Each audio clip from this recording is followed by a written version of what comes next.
eh, es un síntoma muy frecuente en la consulta médica respiratoria. También en otra consulta, en cardiología también suele ser frecuente. Y es un alto reflejo defensivo, ¿no? ¿Por qué es defensivo? Porque trata de expulsar algo que no es normal dentro de la vía respiratoria, sobre todo las vías respiratorias bajas, ¿no? Si que tenemos algún cuerpo extraño, no es normal, lo va a toser hasta que lo puede eliminar, y si no se lo puede eliminar, trataremos de sacarlo por medio de algún procedimiento. Normalmente se producen secreciones bronquiales. Si estas son excesivas a lo normal, ya no se comporta como normal, entonces viene el reflejo de la tos con la intención de eliminar y dejar las vías respiratorias libres, ¿no? Este es un fenómeno complejo, la tos, ¿no? Que está compuesto por 3 fases que son sucesivas y rápidas, ¿no? Por ejemplo, en la primera parte, la parte inspirativa, no hay una inspiración profunda que puede ser variable. Yo puedo tomar un poco de aire, puedo tomar mucho aire, y la tos con eso va a ser de repente más intensa o menos intensa. En la fase comprensiva, ahí hay una breve duración, es rápido. Ustedes traten de toser y toman aire y unos breves segundos nomás demora, y ahí va a venir la parte expulsiva. Pero en la comprensiva hay aumento de la presión endotorácica, contracción de los músculos y del diafragma. La glotis permanece cerrada en ese momento. Y en la fase expulsiva es brusca, abrupta, y la glotis se abre rápidamente. Lógicamente que la nasofaringe se cierra, porque si no también saldría el contenido por ahí. Y hay un ascenso del diafragma rápido y expulsión del aire pues por la boca. Con respecto a la clasificación o los tipos, tenemos una tos seca, que lo llamamos, lógicamente que no tiene ningún tipo de secreción. Generalmente son de las vías respiratorias altas, de las cuerdas vocales para arriba. Entonces, y una tos húmeda, que puede ser productiva o no productiva. Productiva es cuando nosotros lo eliminamos, lógicamente. La no productiva a veces no se puede eliminar, pero uno lo siente que adentro está burbujeando o siente que tiene algo dentro. La tos seca, su nombre lo dice, ¿no? Una tos seca, el ruido que lo acompaña es nítido y bien claro, ¿no? Lógicamente sin ningún tipo de secreciones a eliminar. La tos húmeda es aquella que hay un ruido, ¿no? Y se le agregan unos ruidos secundarios al momento de toser, ¿no? Y esos ruidos secundarios generalmente se debe a secreciones que tiene la vía respiratoria baja, ¿no? O de repente algún otro material que pueda haber que esté obstruyendo esas vías.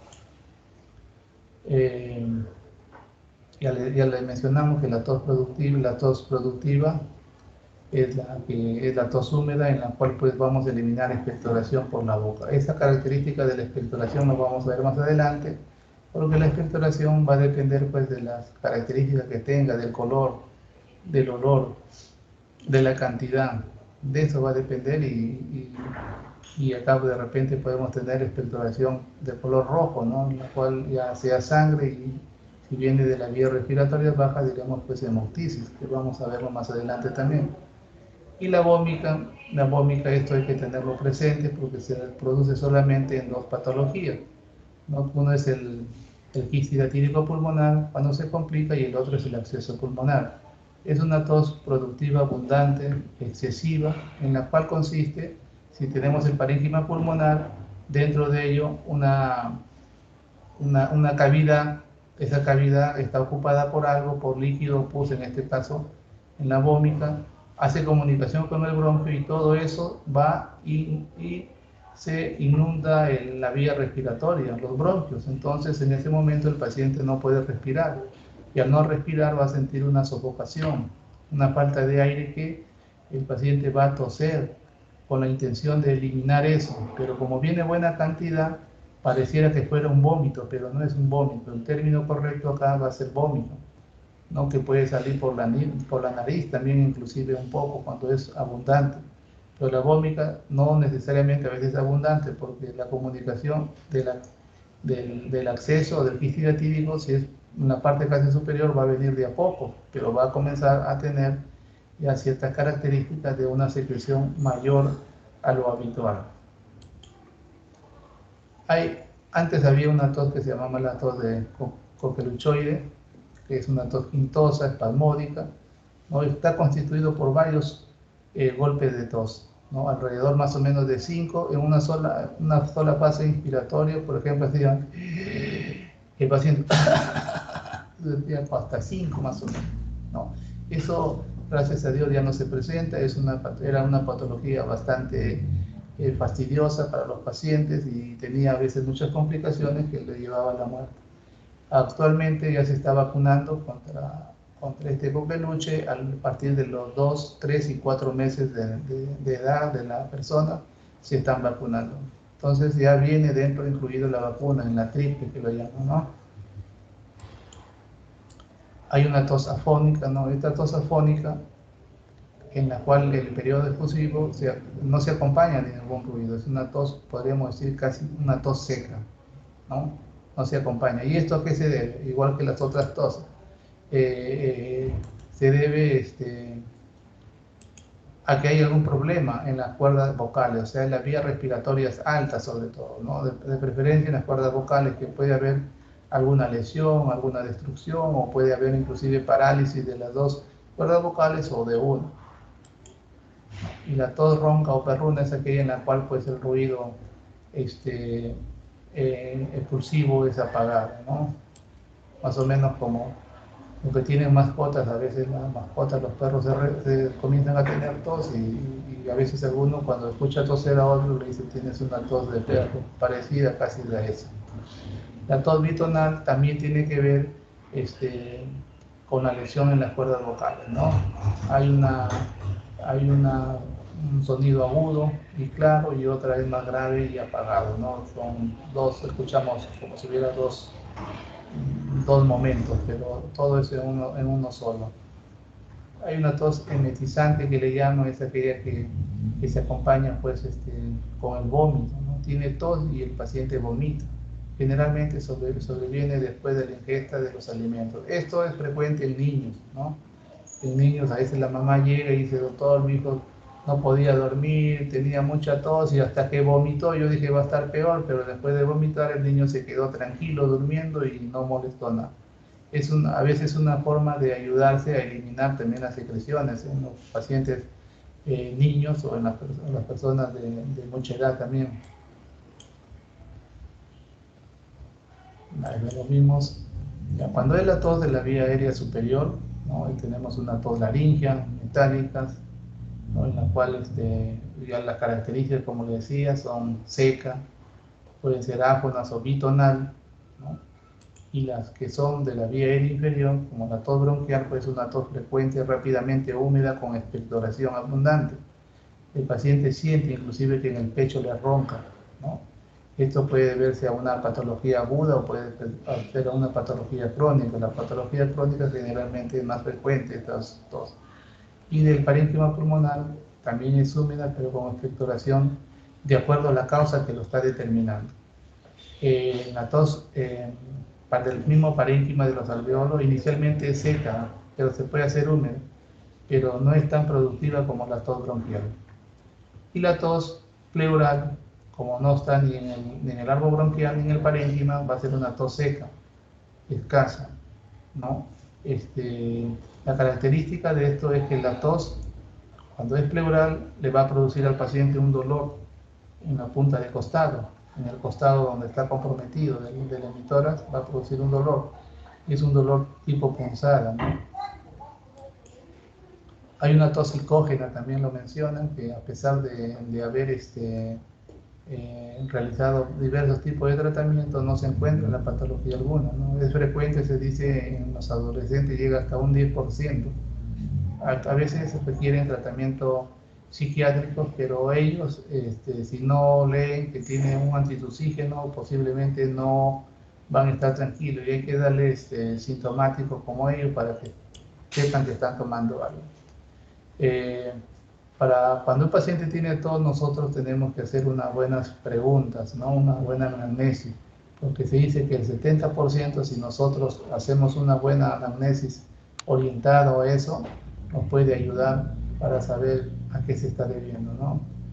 Hay que describir la tos, desde cuándo tose, si fuma o no fuma, hay la tos del fumador, si hay expectoración con la tos, ¿no? Si tiene color, si tiene olor, eso es importantísimo. En un acceso pulmonar es característico, no tiene color amarillo o verde, pero es un olor fétido. Eso es lo que le va a diferenciar. El paciente ni él mismo lo soporta esa expectoración. Si cría mascotas, es importante esto preguntar, porque hay algunos que tienen una tos tipo alérgica a algo. Y hay que preguntar si uno tiene tos también, si hay en la familia alguien con tuberculosis. La tuberculosis acá en el Perú es una enfermedad bastante frecuente y sobre todo los pacientes que acuden acá al Hospital Hipólito Unanue, que tenemos como jurisdicción pues el Agustino, el Santa Anita, Huaycán, Ate, Vitarte, eso si tiene tos hay que descartar que no sea tuberculosis. Y si toma algún fármaco, pues no, los pacientes generalmente hipertensos tienen una tos, le queda una tos. Antes se empleaba para el tratamiento de la presión arterial el captopril, que producía mucha tos y era frecuente la consulta por eso, ¿no? Nosotros demostramos que no tenía problema respiratorio alguno, si no era producido por eso, cambiaban el medicamento, le cambiaron al enalapril, también produce tos, pero en menos intensidad que el captopril. Pero a pesar de algunos tienen que cambiar a otros fármacos. Gracias a Dios ya hay muchos fármacos para controlar la presión. En sí, la tos entonces tiene una función defensiva, ¿no? Ustedes saben que en la parte interna del aparato respiratorio, especialmente en los bronquios, tenemos pues cilios. Esos cilios se van a encargar, como si fuera la baja policía, de tratar todas las partículas que puedan ingresar. Las secreciones abundantes lo van ascendiendo y cuando se acumulan ya en los troncos bronquios principales o en la tráquea, se acumula una mayor cantidad y al comportarse como cuerpo extraño viene la tos y elimina esa secreción. Lo elimina como la forma de expectoración, ¿no? Que es el acto de arrancar o arrojar por la boca secreciones que están depositadas en cualquier parte de la vía aérea.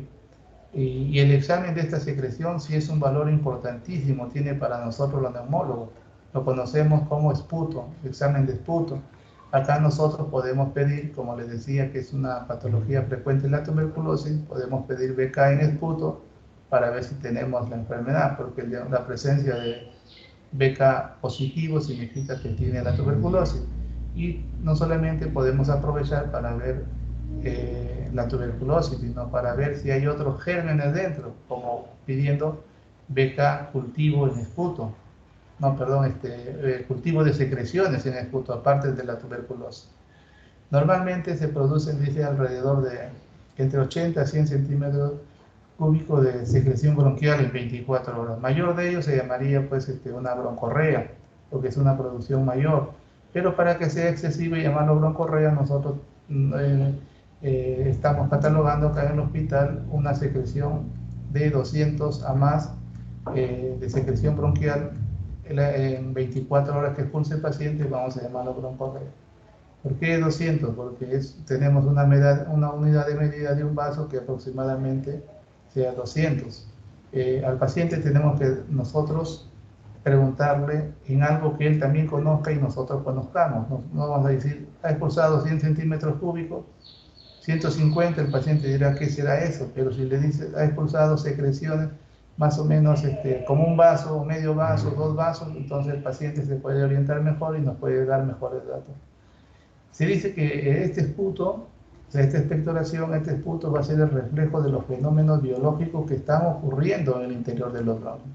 Entonces, un buen análisis del esputo nos puede dar mucha información qué cosa está ocurriendo dentro del aparato respiratorio inferior, sobre todo.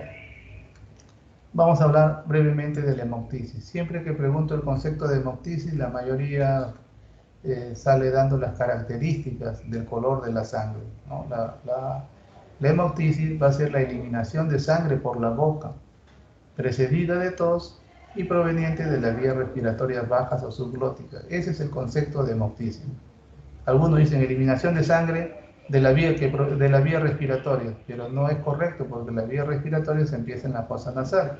Tiene que haber un punto de corte. La vía respiratorias bajas o subglóticas. Todo lo que venga por debajo de la glotis vamos a llamarle hemoptisis. Todo lo que venga por arriba no va a ser hemoptisis. Puede ser epístasis, puede ser gingivorragia, puede ser varices de las venas sublinguales, y entre otras, ¿no? Si nosotros vemos hemoptizar a un paciente, pues nos va a llamar mucho la atención, nos va a impactar sobre todo, y nos va a sentir un poco, ¿cómo le podría decir? Nos va a hacer sentir, ¿cómo podría emplear la palabra?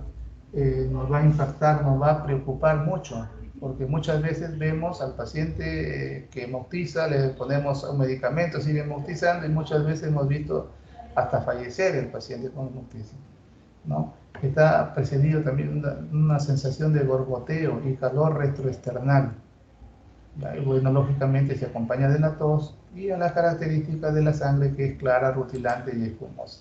Acá, para ver, según la ATS, dice que hay más de 100 causas de hemoptisis.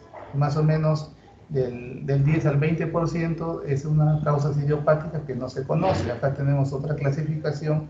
Miren, las infecciosas están predominando de 40 a 60, las neoplasias vienen de un 30%. También a las cardiovasculares, como la cabeza, la estenosis mitral, las iatrogénicas también, ¿no? Traumáticas, hay que preguntar si están recibiendo algún tipo de medicamento anticoagulante, ¿no? A veces se aspiran cuerpos extraños, no al momento va a producir hemoptisis, pero después de unos días o un tiempo el paciente puede estar sangrando. La mayoría de las hemoptisis, lógicamente, va a provenir de las arterias bronquiales, que tienen un 90% casi. Son más significativas y, lógicamente, tienen una presión sistémica, ¿no? Y la presión sistémica tiene una presión fuerte que ahí suele ocasionar, y las hemoptisis generalmente son más aparatosas. Y un 5% casi se origina de las arterias pulmonares. ¿A qué se va a deber esto de acá?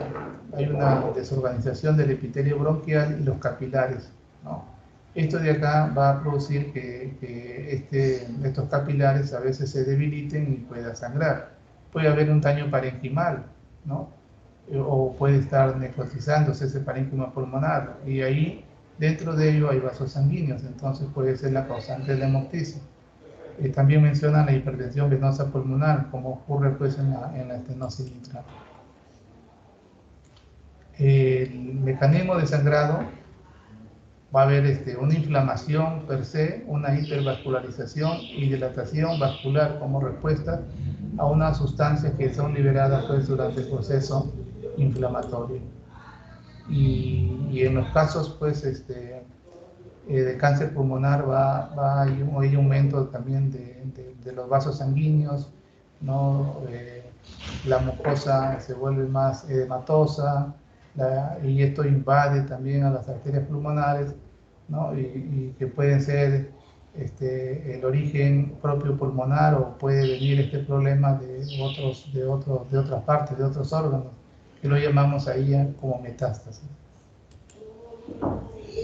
En la tuberculosis, la erosión de los vasos sanguíneos por la destrucción del parénquima pulmonar va a ocasionar este sangrado. Lo primero que tenemos que hacer cuando preguntamos al paciente, ¿qué cosa? Tenemos que confirmar si es una hemoptisis. Muchas veces acá, siendo ya internos o residentes, a veces nos llaman, interconsulta neumología, porque el paciente tiene hemoptisis, pero preguntamos y el paciente en realidad no tiene hemoptisis, tiene hematemesis. Igual ocurre también con las interconsultas de gastroenterología, le mandan como hematemesis y el paciente tiene hemoptisis. Pareciera muchas veces fácil, a veces, la mayoría de veces fácilmente lo podemos distinguir, pero algunas veces también suele ser confusión. Inclusive hemos tenido hospitalizados pacientes y algunos colegas, había una división que era hemoptisis y hematemesis. Pero hay formas de poder demostrarlo esto, que lo vamos a ver cuando toquemos el tema.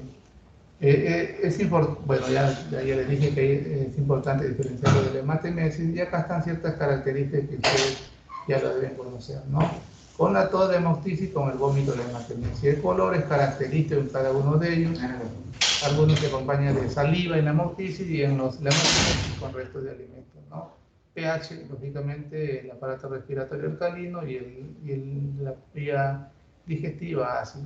No hace melena la hemoptisis, esta es una característica porque ácido hemoptisis o no, el gastroenterólogo va de frente, hace tacto rectal, le echa agua oxigenada y si burbujea dice no, viene de acá sangrado del aparato digestivo y lo considera como una hematemesis. Causa anemia la hematemesis, mientras que el paciente, la línea es frecuente en la hemoptisis. Inclusive el paciente muere por desangrado, por anemia en la hematemesis, mientras que en la hemoptisis muere por asfixia, ¿no? Acá lo puede broncoscopía, endoscopía, los especialistas es el gastroenterólogo y acá el neumólogo. Hay muchas clasificaciones sobre hemoptisis, pero acá nosotros solemos ser un poco más prácticos y esto es lo que va a regir, para de repente si hay alguna pregunta en el examen, por favor. Si hay pregunta en el examen, por favor hay que irnos a esta clasificación. Leve hasta 50 centímetros cúbicos, moderada de 50 a 200, cerca de 200 a 600 y masiva mayor de 600. Esto es en 24 horas todo. Pero si el paciente tiene 150 centímetros cúbicos o 200 en un solo episodio, también lo consideramos como masivo. Hay que tener presente durante la hemoptisis los antecedentes de la enfermedad, datos epidemiológicos. Por ejemplo, si el paciente ha tenido ya tuberculosis, lo más probable es si presenta hemoptisis ya no sea la tuberculosis. Posiblemente sea un micetoma, posiblemente sea una bronquiectasia. Los datos, si que hay algún integrante con tuberculosis en la familia y tiene hemoptisis, lógicamente puede hacer que tenga también tuberculosis. Hay que ver si el paciente llega a la emergencia o ha sufrido un accidente de tránsito, lo más probable es que sea un traumatismo a nivel de la caja torácica, la aspiración de cuerpos extraños y antecedentes. No es lo mismo tener un paciente que viene por primera vez con hemoptisis o aquel paciente que ya viene en forma recurrente por esta hemoptisis. Hay que ver también si el paciente es fumador, nos va a llevar, y si tiene su edad, posiblemente nos puede orientar a un cáncer pulmonar. Hay enfermedades sistémicas, también hay que saber si que el paciente tiene una artritis, tiene un lupus, porque al final comprometen al parénquima pulmonar. Y esto también, como le decía, hay que ver si que el paciente usa anticoagulantes o no. Si solamente yo tengo unas ciertas características, una tos por decir, muchas patologías, la mayoría tienen tos. Si el paciente solamente presenta hemoptisis, ya estamos diciendo que hay más de 150 causas de hemoptisis, ¿no? Pero si yo tengo un solo dato, me va a ser difícil. Pero si yo tengo un dato y lo apunto a otro dato, me va a acercar a ciertas patologías y a ciertas patologías lo voy a descartar. Y si tengo 3 o 4 o más datos, más el examen físico o más exámenes auxiliares, voy a estar más cerca al posible diagnóstico. Por ejemplo, una expectoración crónica abundante y que tenga los dedos en palillo de tambor o hipocratismo digital, las uñas en vidrio reloj, me va a decir una bronquiectasia o una neoplasias pulmonares, ¿no? Si está acompañado de fiebre, punto manchado con sangre, una neumonía, dependiendo del tiempo, cuánto tiempo. Si es más de 2 semanas, también hay que sospechar una tuberculosis. El dolor torácico pleurítico y dinea, un tromboembolismo pulmonar. Si el paciente está con hemoptisis, tiene chapetas malares, posiblemente la patología sea una estenosis mitral, ¿no? O también un lupus, también nos da más o menos eso. Telangiectasias, trastornos hereditarios sangrados, expectoración con sangre sin pus, una tuberculosis, un cáncer, un infarto, pero si tiene olor nauseabundo será un acceso pulmonar o otra infección por anaerobio. Ahora vamos a ver la vómica. La vómica, como le decía, la expulsión brusca de las vías respiratorias de una cantidad grande de pus o de líquido o de otra naturaleza. Es precedido de un acceso intenso de tos y sofocación. El paciente se ahoga. Cuando escuchan vómica, tienen que pensar en estas 2 patologías solamente. Miren cómo este dato de vómica nos va a limitar a muchas patologías, a estas 2 nada más. Pero si yo lo conozco, que la vómita me puede dar estas 2 patologías, si yo no conozco, lógicamente voy a pensar en otras patologías que no tienen nada que ver.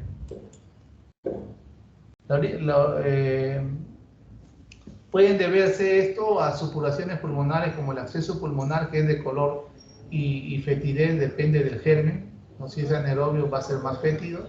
Un quiste diatírico, que si la vómita es característico, es claro, cristalino, salado, ¿no? Bueno, estos son los abscesos pulmonares. Rápidamente, para que ustedes tengan conocimiento, esto lo vamos a ver en la segunda parte cuando hablemos de la clínica, pero acá hay un breve resumen nada más.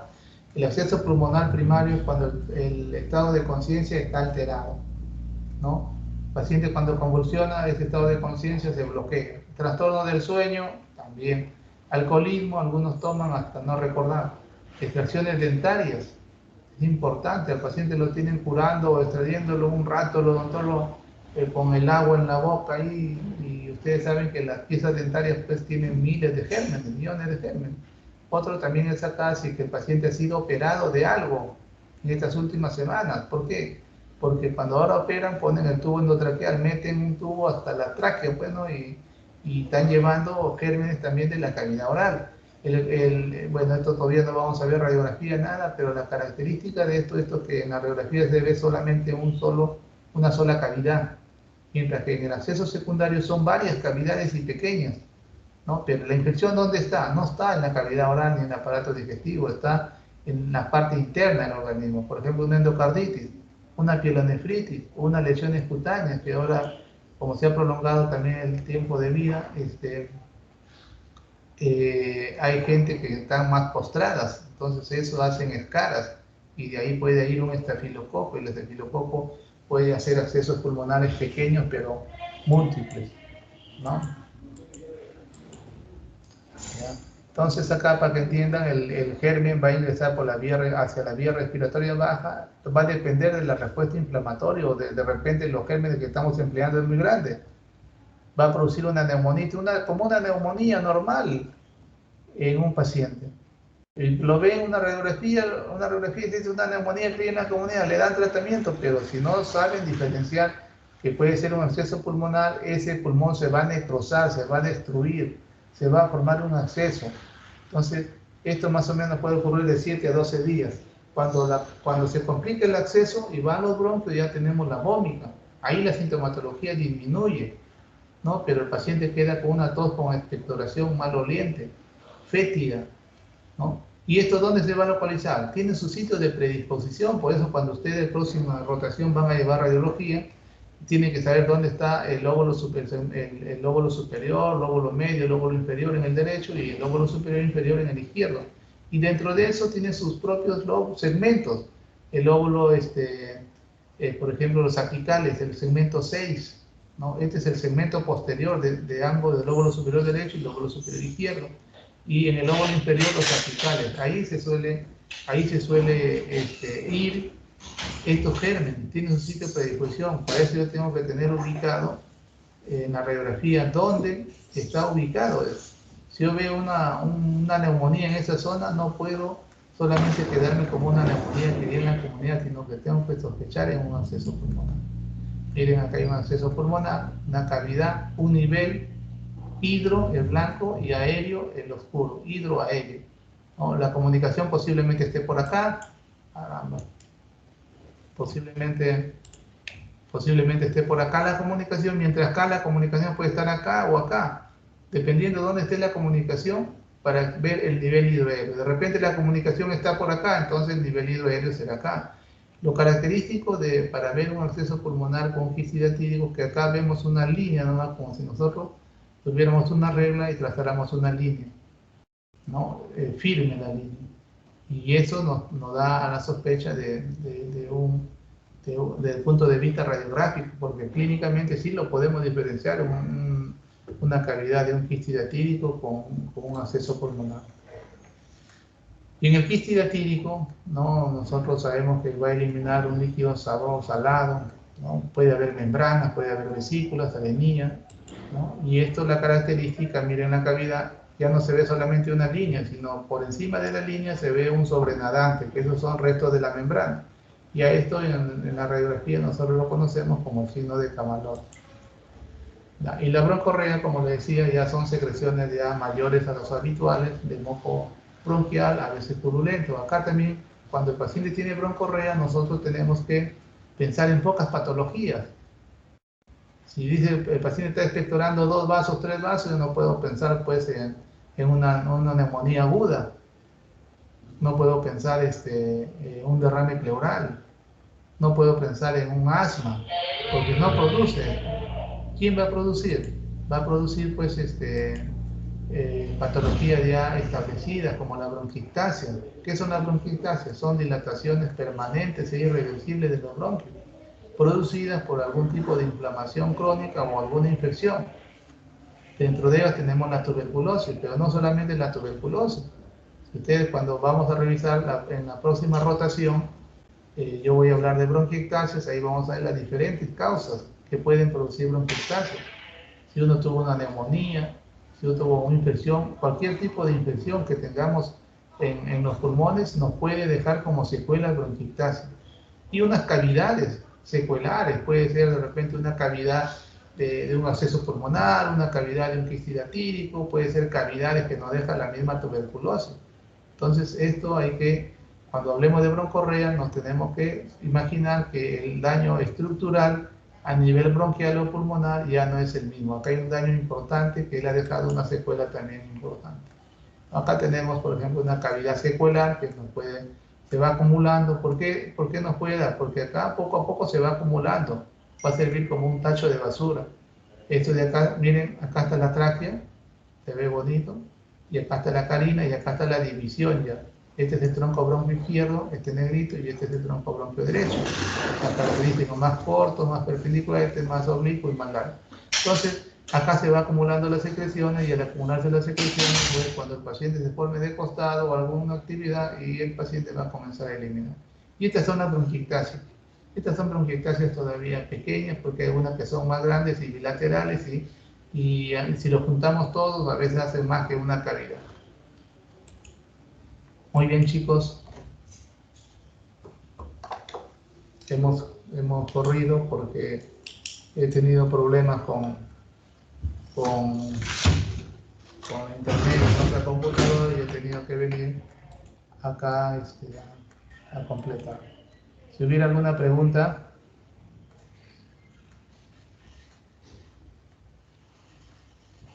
Foli. Mañana no me toca Foli, ¿no? Sí. No, no, doctor, mañana le toca al doctor Mantilla. Entonces el día viernes igual 7:15, ya, solo que hoy día no sé.